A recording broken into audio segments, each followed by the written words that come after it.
Marta Méndez es diplomática, especializada en derechos humanos y trabaja en el Ministerio de Asuntos Exteriores y de Cooperación en España. Licenciada en Ciencias Políticas y de la Administración por la Universidad Complutense de Madrid y ha trabajado en la Agencia Española de Cooperación Internacional para el Desarrollo.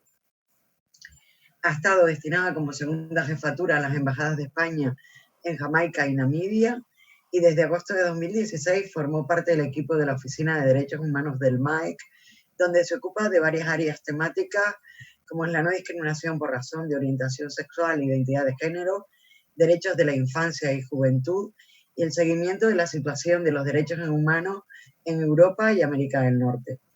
Desde hace ya varios años trabaja en el mundo LGTB y ha colaborado en varios proyectos como es el Madrid World Summit, marcado en el orgullo, con el proyecto EMI de FGTB o con LB Talks. No me voy a extender mucho más para que Marta nos cuente y nos hable sobre la acción exterior en materia LGTBI del MAEC del Gobierno de España. Muchas gracias, Marta, por acompañarnos de nuevo y te escuchamos. Muchas gracias, Uge. Muchas gracias, Rubén, Niurka. Un cordial saludo a todos los organizadores y miembros de la Federación y también a todos los que nos estáis siguiendo por streaming en la actualidad. Es realmente un placer poder comprobar que estas jornadas que estaban programadas para marzo y que las íbamos a hacer presencialmente, pues al final han podido materializarse, aunque sea de manera virtual. Si no recuerdo mal, las jornadas estaban previstas para escasos días después de que cerraran los colegios, que yo, al ser madre y tener niños pequeños, para mí fue la referencia del inicio ya de la crisis en sentido estricto.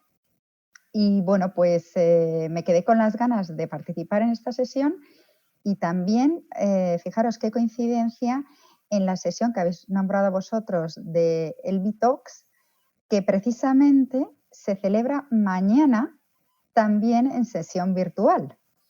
Así que, bueno, pues parece que os habéis puesto de acuerdo para realizarlas y me alegro muchísimo porque, bueno, aunque no podamos estar todos físicamente presentes, y aunque sea difícil a veces para un ponente sentir que hay gente más allá de la pantalla del ordenador, para mí es un honor que hayáis contado con el Ministerio de Asuntos Exteriores y Unión Europea de Cooperación para participar. Y yo, antes de comenzar, quería preguntaros si va a haber o no posibilidad de preguntas por parte del público, de las personas que estén conectadas, porque en función de eso dejaría un poquito de tiempo al final de mi intervención para responder a quien quisiera interactuar, hacer un comentario, una pregunta, una reflexión. Sí, estaría bien que pudiéramos tener 5 minutitos para alguna pregunta o reflexión que se puede, a las personas que nos están escuchando, que están inscritas en la jornada, lo pueden hacer a través del chat, ¿vale? Perfecto, pues entonces yo me organizo para dejar entre 5 o 10 minutos al final de la intervención para hacer algo más interactivo, que además es mucho más productivo y os vais a cansar menos que escucharme a mí hablando durante media hora. Pues comenzando, lo primero de todo, y además de agradeceros la iniciativa y que hayáis contado con esta parte del Ministerio de Exteriores que yo represento en este acto, os comento que es una sorpresa, pero grata, el comprobar que vais a tener una visión muy amplia de lo que hace Exteriores en materia de no discriminación por razón de orientación sexual e identidad de género. Porque, por mi parte, vais a conocer lo que hacemos en política exterior puramente dicho, aunque en una de las ramas de nuestra política exterior, que es la promoción y protección de los derechos humanos. Por otro lado, vais a tener la visión del otro gran pilar del Ministerio de Asuntos Exteriores, que es el ámbito de la cooperación internacional, La Agencia Española de Cooperación Internacional para el Desarrollo es un organismo autónomo adscrito al Ministerio de Asuntos Exteriores, Unión Europea y Cooperación, y aunque tiene un edificio aparte y una estructura orgánica diferente, pero también depende de exteriores, es por tanto exteriores. Y luego además también vais a tener la posibilidad de conocer lo que internamente un grupo de compañeros de trabajadores del Ministerio de Exteriores han organizado para no solo promover la no discriminación por razón de orientación sexual e identidad de género fuera de nuestras fronteras, porque la verdad es que colaboramos bastante con Exteriores Diverso, sino también para promocionar que eso que predicamos fuera de nuestras fronteras también se haga realidad dentro de nuestro ministerio y especialmente en aquellos casos, porque nuestro ministerio es especial en el sentido de que nosotros, los diplomáticos y otros funcionarios del ministerio, nos vamos destinados con mucha asiduidad a países de esos 70 países que nombraba antes Uge en la presentación, en los cuales las relaciones homosexuales consentidas entre adultos siguen siendo como poco un delito o incluso socialmente no están aceptadas. Y por tanto realizan una importante labor de ayuda a los funcionarios y trabajadores españoles que van destinados fuera y de sensibilización también incluso a nivel local. Por tanto, la visión de la labor del Ministerio de Exteriores no puede ser más amplia. Yo me voy a centrar, como ya he avanzado, en lo que el Ministerio hace en materia de política exterior en relación con la no discriminación por razón de orientación sexual e identidad de género. Como os decía, uno de los pilares de la política exterior de España es la promoción y protección de los derechos humanos, siempre dentro de fuera de nuestras fronteras, puesto que dentro de nuestras fronteras ya hay instituciones nacionales encargadas de los derechos humanos, y España tiene uno de los niveles más elevados de promoción y protección de los derechos humanos. Precisamente porque los derechos humanos son una de nuestras prioridades en materia de política exterior, existe dentro del Ministerio una oficina específica para trabajar en el ámbito de los derechos humanos. Es la Oficina de Derechos Humanos, en la cual me inscribo yo, y somos un equipo pequeño, pero que abarcamos muchísimos ámbitos en derechos humanos, tantísimos como la imaginación os pueda dar, y también hacemos el seguimiento y la evaluación de la situación de los derechos humanos en todo el mundo. Por eso, en la Oficina de Derechos Humanos nos dividimos el trabajo en ámbitos geográficos y en ámbitos temáticos. Uge, cuando me presentaba, señalaba que yo me encargaba de precisamente el seguimiento y la evaluación de la situación de los derechos humanos en una parte del mundo. Concretamente, yo cubro toda Europa en sentido amplio, incluida Turquía, incluida Rusia e incluso Asia Central. Y luego también América del Norte, Estados Unidos y Canadá. Como os imaginaréis, en ese amplio grupo de países tenemos situaciones tan diversas como Francia y Turquía, como Estados Unidos y Bielorrusia. Y tengo que decir que entre ese grupo de países hay muchos que están muy lejos de haber llegado a unos estándares mínimos en materia de no discriminación por razón de orientación sexual e identidad de género. Incluso dentro de los países de la Unión Europea hemos observado desde nuestro ministerio un retroceso preocupante en materia de promoción y protección de derechos humanos, específicamente relacionados con la igualdad de género, por un lado, y con la no discriminación por razón de orientación sexual e identidad de género. Por tanto, no me aburro. Y luego, desde el punto de vista temático, también cubro varios expedientes, entre los cuales, como digo, la no discriminación por razón de orientación sexual e identidad de género.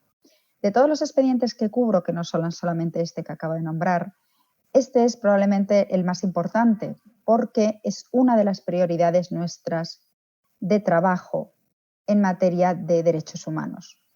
Como os decía, las áreas de trabajo son muy diversas, innombrables.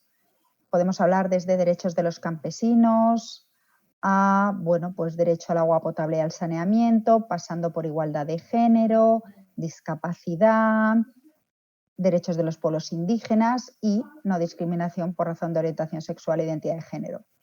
Como no podemos abarcar, por evidentes limitaciones humanas, todos los ámbitos de igual manera, el Ministerio ha seleccionado unas áreas prioritarias de trabajo en las cuales enfocar o centrar nuestros recursos humanos y nuestras capacidades. Y la no discriminación por razón de orientación sexual e identidad de género es una de esas prioridades. Tenemos concretamente 6 prioridades: lucha contra la pena de muerte, igualdad de género, no discriminación por razón de discapacidad, empresas y derechos humanos y no discriminación por razón de orientación sexual e identidad de género.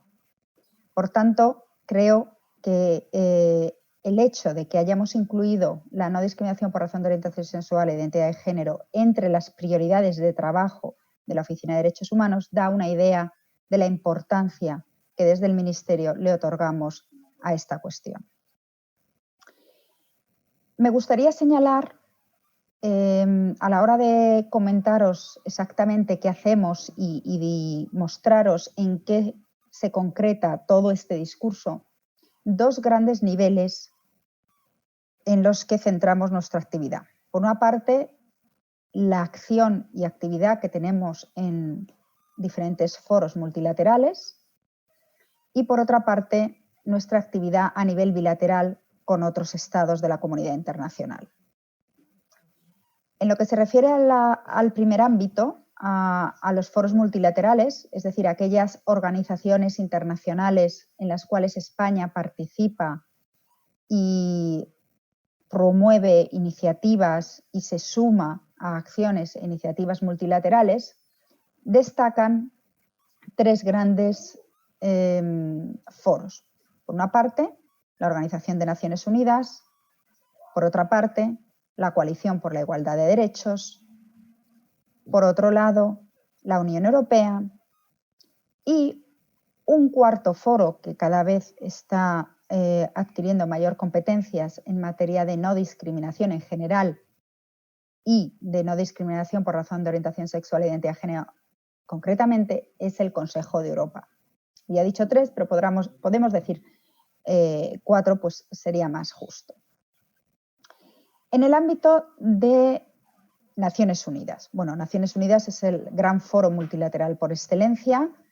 Toda la comunidad internacional está ahí representada y, por tanto, nuestra actividad, nuestra acción en dicho foro es sumamente importante, puesto que ahí todo lo que hagamos tiene una relevancia y un eco muy importante. Se da la circunstancia que desde el año 2018 y hasta diciembre de este año, hasta diciembre de 2020, España es miembro del Consejo de Derechos Humanos. El Consejo de Derechos Humanos, para aquellos que no estén familiarizados con los diferentes órganos y mecanismos de Naciones Unidas en materia de derechos humanos, que son muchos, complejos y no todos se conocen demasiado bien, yo lo entiendo, es el principal órgano intergubernamental de Naciones Unidas que trata los derechos humanos en el mundo.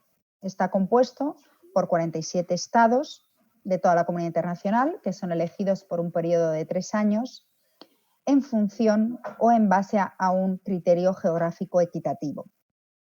España es la segunda vez, ahora mismo, que forma parte del Consejo de Derechos Humanos. Ya lo fuimos hace unos años y, como os comentaba, desde 2018 somos parte del Consejo de Derechos Humanos, de esos 47 estados miembros que son los que tienen la capacidad para votar las resoluciones del Consejo de Derechos Humanos. Aunque en años anteriores o posteriormente no seamos miembros ya del Consejo de Derechos Humanos, eso no quiere decir que no participemos en las deliberaciones, en los debates, en las sesiones del Consejo de Derechos Humanos, pero una vez que estemos fuera de la membresía del Consejo de Derechos Humanos no podremos votar, cosa que sí hacemos actualmente. Aunque no votemos, sí que los miembros del Consejo de Derechos Humanos o aquellos miembros de la comunidad internacional que sean parte de Naciones Unidas y que quieran participar en las sesiones del Consejo de Derechos Humanos, sí que pueden lo que se denomina copatrocinar resoluciones, que son textos que la comunidad internacional aprueba por consenso o por voto, por votación, sobre diferentes temas o situaciones de derechos humanos en el mundo, ya sea resoluciones temáticas sobre la situación de los derechos humanos en un país determinado, como puede ser Bielorrusia o como puede ser Siria o República Democrática del Congo, o resoluciones temáticas, pues precisamente o resoluciones sobre la igualdad de género o el derecho de los pueblos indígenas, una variedad muy amplia.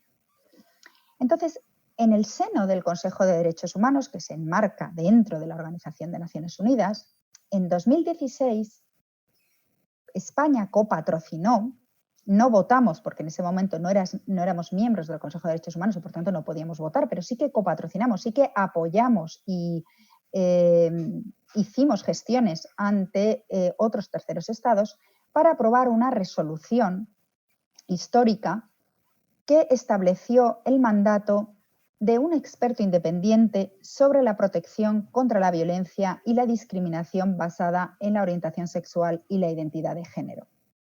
Esa resolución fue histórica porque por primera vez instauró un mandato con temática claramente LGBTI.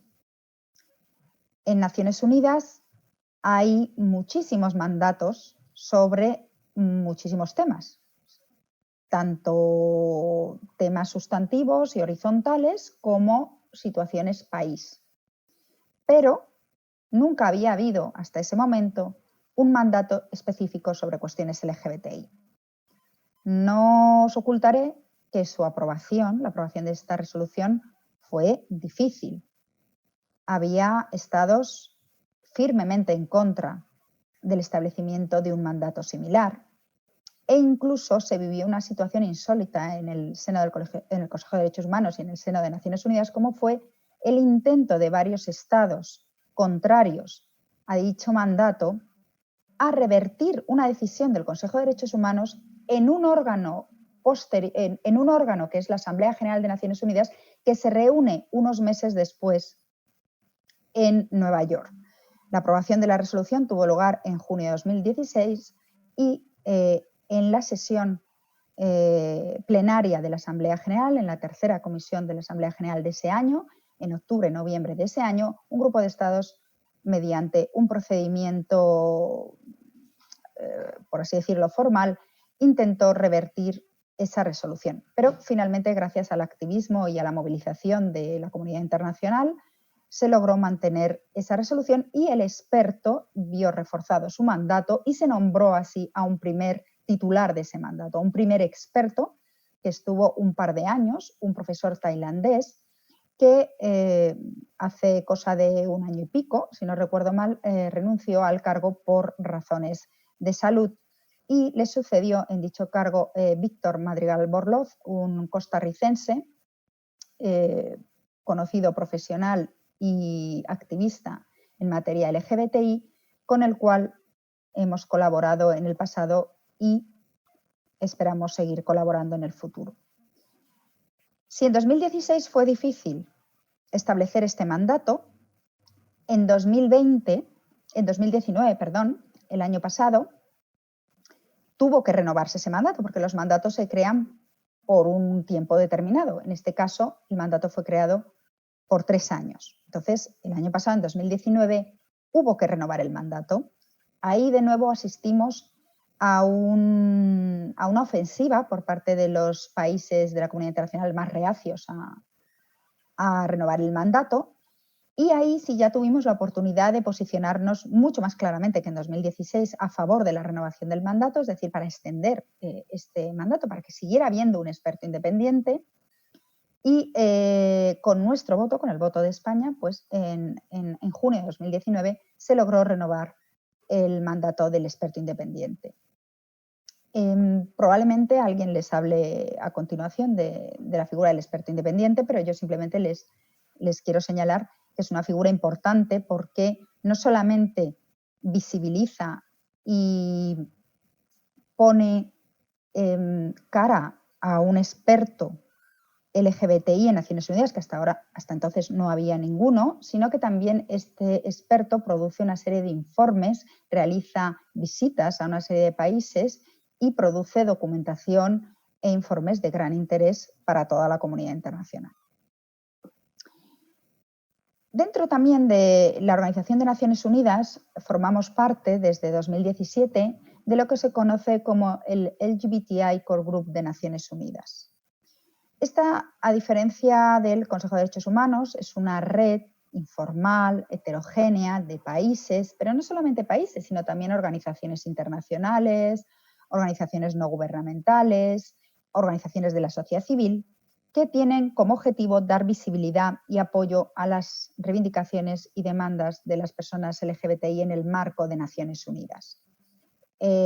No es, por tanto, un organismo intergubernamental, como era el Consejo de Derechos Humanos, pero es una red que tiene ya una trayectoria histórica importante y que participa en muchos actos, en muchas reuniones de Naciones Unidas, con reivindicaciones, con postulados siempre pro-LGBTI, haciendo oír en esos foros que no siempre son foros LGBTI, sino bueno, pues, que tratan de muy diversos ámbitos, desde igualdad de las mujeres hasta juventud,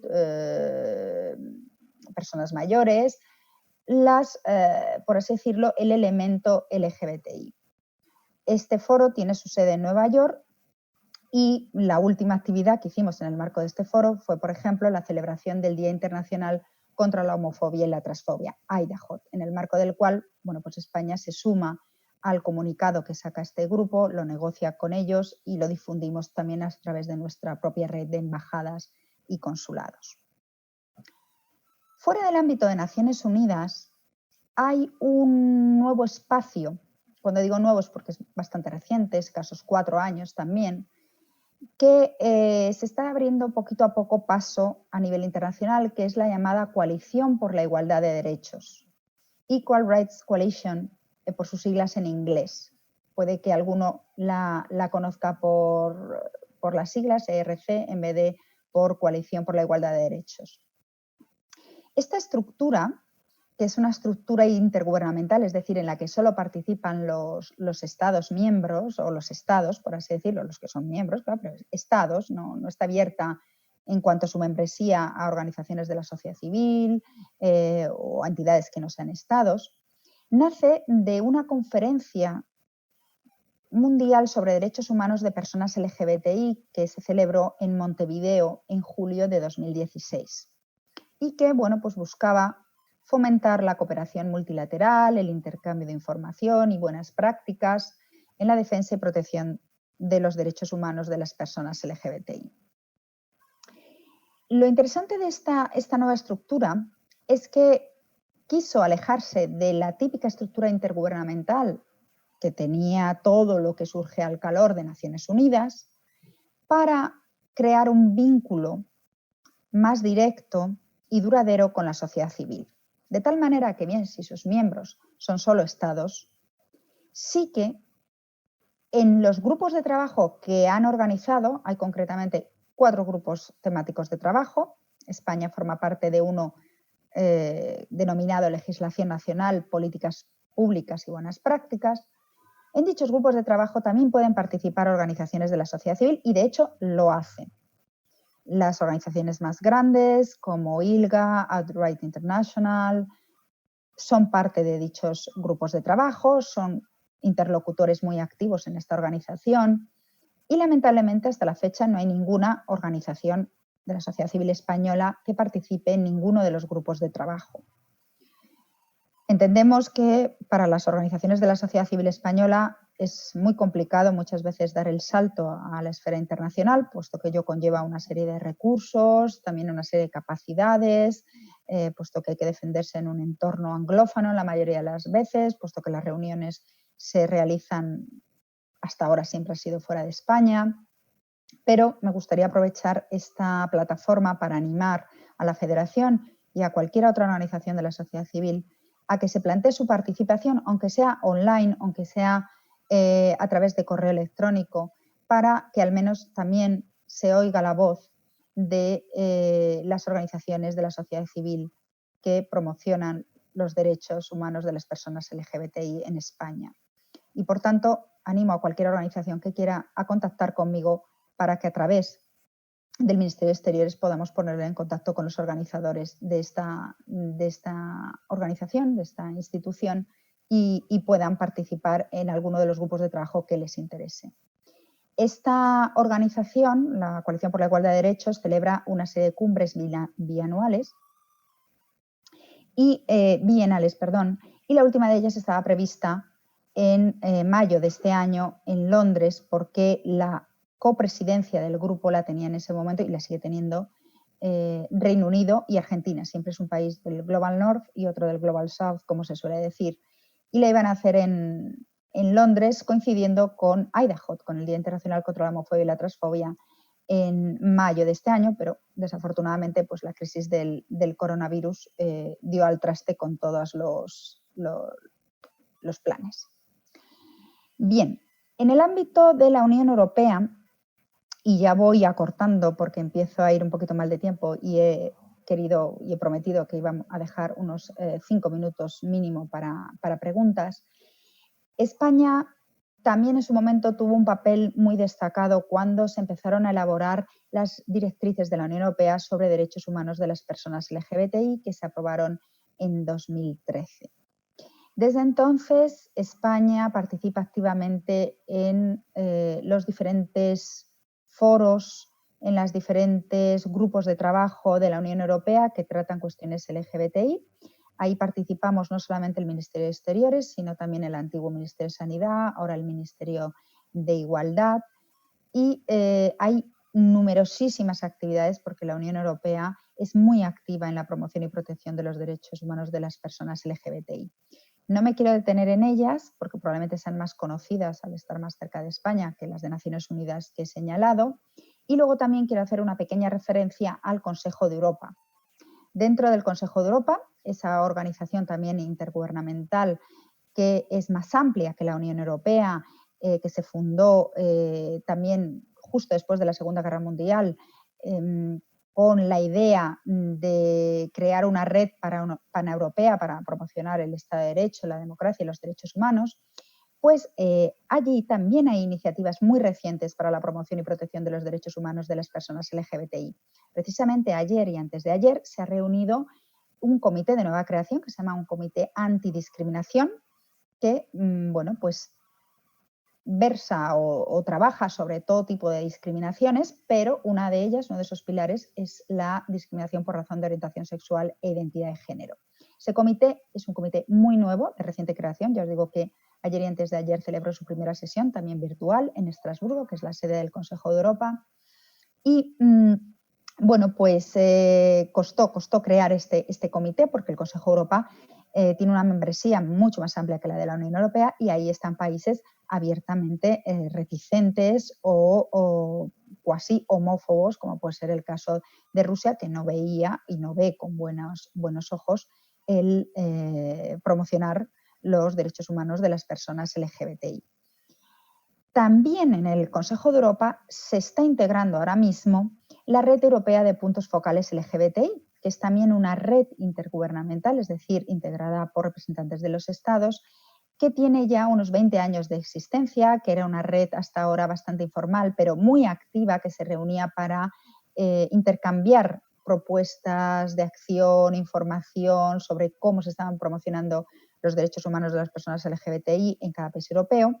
Y esta red, que hasta ahora no tenía ninguna infraestructura, se acaba de integrar en la nueva unidad SOGI, Sexual Orientation and Gender Identity, del Consejo de Europa. Con lo cual, el Consejo de Europa ahora mismo está en plena efervescencia de políticas para la promoción y protección de los derechos humanos de las personas LGBTI. Por último, brevemente, les comentaba también que España también realiza acciones para luchar contra la discriminación y la violencia por razón de orientación sexual e identidad de género a nivel bilateral. Y es que efectivamente cada vez que nosotros recibimos una visita oficial de un ministro, de un presidente de gobierno, un presidente de Estado, un jefe de Estado, perdón, y también cuando autoridades españolas marchan al exterior o cuando hay encuentros regulares, como los hay entre nuestros jefes de misión en los países en los que están acreditados y demás, nosotros siempre incluimos puntos de conversación y preguntas sobre temas de derechos humanos. Y en aquellos países en los cuales la situación es preocupante para el colectivo LGBTI, nosotros también incluimos estos temas en los diálogos bilaterales con terceros países. Esto es algo que normalmente no se conoce.